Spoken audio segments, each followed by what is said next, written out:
बिलाखिर वो टूट के बिखरी और मेरे सामने रेजा रेजा हो गई। इसकी आंखों में आंसुओं का समंदर उमड़ आया था। शायद यही वो चीज़ थी जो इस तलाक के बाद मैं देखना चाहता था।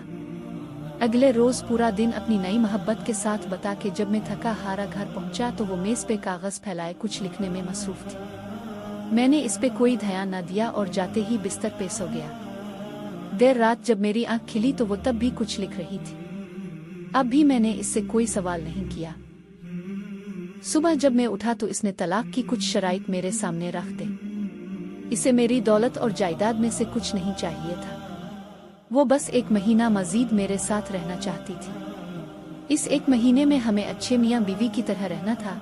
इस शर्त की बहुत बड़ी वजह हमारा बेटा था जिसके कुछ ही दिनों में इम्तिहानात होने वाले थे।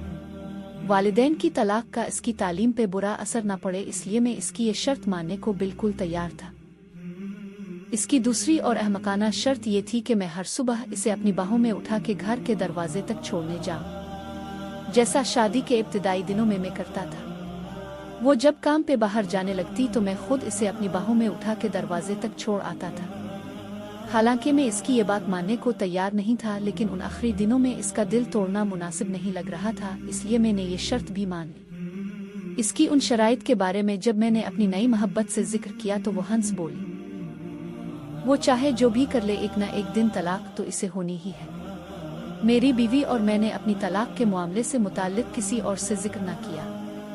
शर्त के मुताबिक पहले दिन जब मुझे इसे उठा के दरवाजे तक छोड़ने जाना था तो वो लम्हात हम दिनों के लिए बेहद अजीब थे। हिचकिचाते हुए मैंने इसे उठाया तो इसने भी अपनी आंखें बंद कर ले। इतने में तालियों की एक गूंज हम दोनों के कानों में पड़ी।